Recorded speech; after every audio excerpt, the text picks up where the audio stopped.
fire safety through community partnership.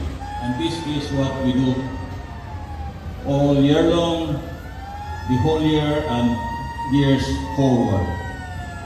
Throughout the years, the Bureau of Fire Protection had been at the forefront of fire safety in the country. Being the primary agency of the government, mandated to secure the lives and properties of every Filipinos. From the ravages of destructive fires, we enforce the fire code, implement fire-related laws, and thus regulate businesses and establishments in our effort to make sure that every building is secure and every individual is far from harm. In all these efforts, however, if without the participation of the communities, all will be nothing. Ladies and gentlemen, guests and partner stakeholders, men and women of the Bureau of Fire Protection, it is yet again the month of March and the time for us all to be reminded of our shared responsibilities. Responsibilities in protecting our communities from destructive fires. Hindi natin kailanman maikakaila na malaki ang papel na ginagampanan ng ating mga kababayan sa pagtitiyak na ang ating mga komunidad ay manatiling ligtas laban sa mapinsalang sunog. I would like to emphasize that sa Bureau of Fire Protection, among my lectures, I clearly emphasize the difference between destructive fire and friendly fire. We keep emphasis on the adjective destructive fire because fire per se can be anything. It depends upon its uses. So, we are against destructive fire because it may endanger lives and properties. However, for emphasis, we give an adjective for friendly fire, especially when the particular fire we use it in our own advantage, such as cooking to give us warmth and to give us light, and the furtherance of our improvement or progress. Ang kooperasyon at pakikiisa ng ating mga lider sa barangay at komunidad, mga opisyales, at higit sa lahat ng ordinaryo nating mga kababayan ay siyang tumitiyak na bawat tahanan ay ligtas sa sunog. We can never underscore enough the importance of the role played by our partners in the communities. Kayo yon. From the barangay officials who strongly supports our programs, our brave community fire auxiliary groups or SIPAG members, nasa likod, nakatayo. I know them, pero hindi ko kayo ma-enumerate isa-isa. Sadyang marami talaga. Our local chief executives from the local government units and partner stakeholders. Their contribution, your contribution, big or small, all add up to our success in securing our communities. It is our shared responsibility indeed. Hence, our campaigns of forging stronger ties and strengthening cooperation since 2019, the Bureau of Fire Protection had loudly promoted its slogan. Our slogan, sa pag-iwas sa sunog, hindi ka nag-iisa. All to make a point that we are all in this together.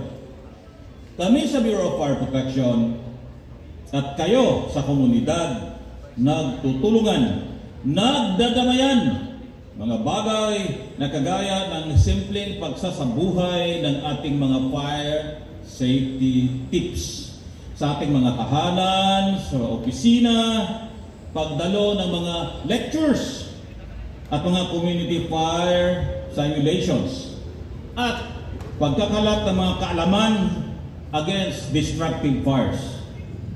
Sa ating mga kapamilya at kaibigan ay malaki na ang naitulong para sa ikaliligtas ng bawat isa sa atin.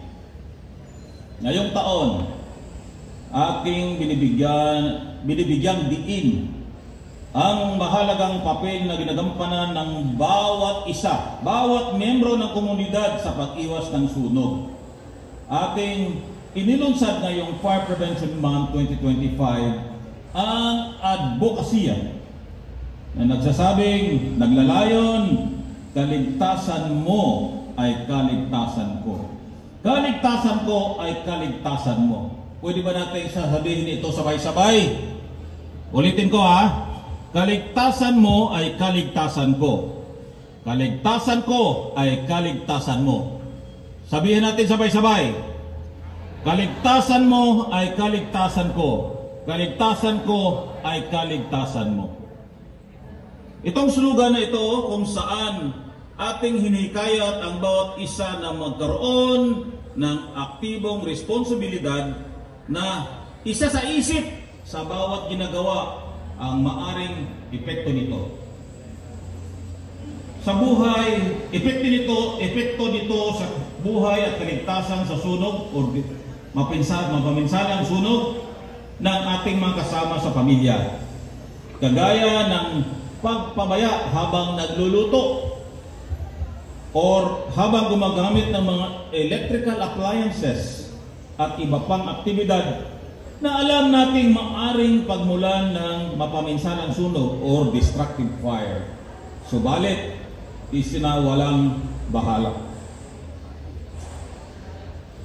My friends, this shared consciousness to a shared social responsibility is the foundation of our community relations mandate and the cornerstone of our campaigns. We can never take a shallow stand to fire safety and relegate the duty keep safe every community to the BFP, because in such as we do our utmost best, our effort could only do so much. Yung simpleng pagsasabi o pagsisave ng cellphone number ng pinakamalapit na fire station sa inyong tahanan ay malaking bagay na para masiguro natin na agad na makakaresponde ang ating mga bumbero, both sa Bureau of Fire Protection at sa ating mga SIPAG, volunteer groups, auxiliary groups. Mga kaibigan, we all dream for a safe and secure Philippines. And that is the reason why hindi kami nagsasawang mag-campaign, mag-advocate ng fire safety. Dahil kami po ay, ito po nga kaming noble vocation. Hindi lang ito trabaho, para sa amin ito ay bokasyon. We all aim for a fire-free communities. And we all want to secure the safety of our families. Let us then do all our part in making this common aspiration a reality. In my final note, kayo ay makakaasa ng inyong Bureau of Fire Protection ay laging handa at laging maaasahan sa pag-iwas sa sunog, hindi ka nag-iisa. Ito ay pinapaabot sa inyo ng aming Officer in Charge, Fire Chief Superintendent Jesus Piedad Fernandez, CC, Bureau of Fire Protection. Magandang umaga sa lahat, mga kababayan ko.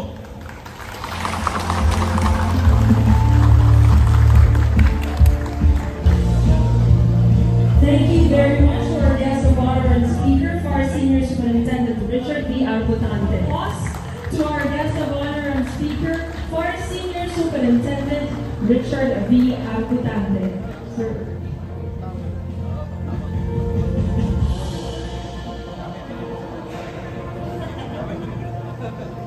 Thank you very much, sir.